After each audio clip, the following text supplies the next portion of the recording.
Hi YouTube, it's Kathy. This is my weekly entertainment wrap-up for October 22nd through 28th. This week I read 7 books, I watched 2 shows, and I listened to 1 book. I'm not gonna lie, I'm exhausted and I didn't do much this week besides read and work. I did the bulk of my reading for the Sbooktacular readathon this week, which ends on the 31st, and this is not a sustainable pace for me. First this week I read Ringer by Lauren Oliver. This is the second in the replica duology. I listened to the first audiobook last year and couldn't quite place why the narrator sounded so familiar, but didn't look it up at the time. It was Sarah Drew of April Kepner on Grey's Anatomy fame. Since I don't want to go into too much of the plot because this is a sequel, I do want to talk about the interesting way in which this book is structured.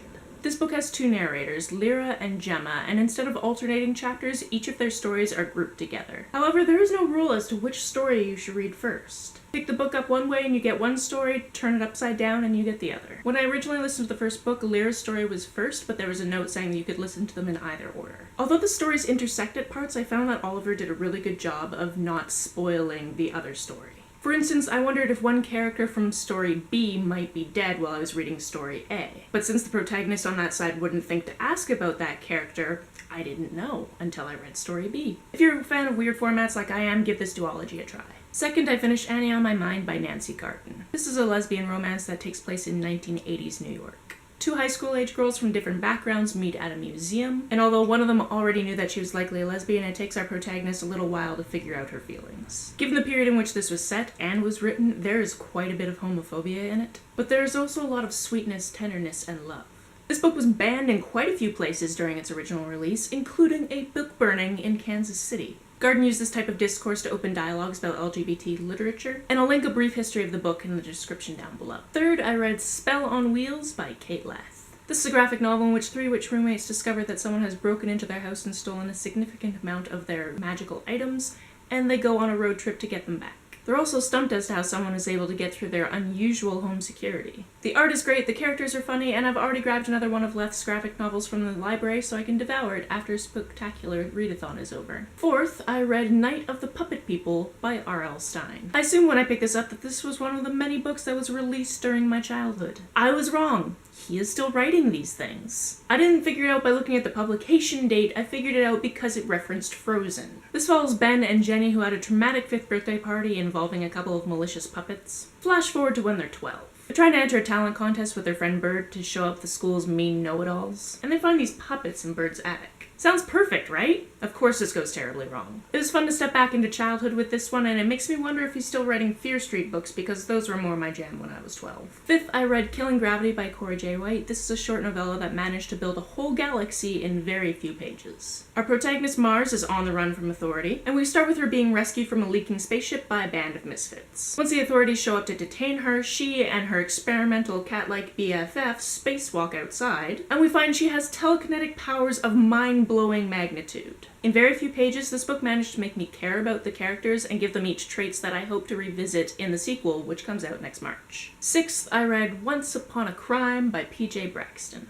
This is a delightful mixture of 1700s Bavaria, detective agency tropes, delightful food descriptions, and modern sensibilities. Greta, yes, that Greta, runs a detective agency while her brother Hans does most of the cooking and most of the drinking down at the inn. When tasked to find 3 missing cats, she somehow gets caught up with trolls, ogres, a homicidal king, and a mysterious, tall, dark, and handsome stranger. This book was comical, and I would be interested to pick up more books in this Brothers Grimm mystery series. The 7th and final physical book for this week was The Replacement by Brenna Jovanov. Going into this, all I really knew was this was a change in the story, and fortunately, the protagonist knew that too. Mackie has been warned since childhood that he can't stand out because there was an infamous case in the 1930s where a changeling was killed for being different. The town he and his family live in, Gentry, is a very strange place. Everyone knows that some children are taken and replaced, but nobody really talks about it. Often the changelings don't survive childhood, but Mackie is in his teens and he's starting to get really sick.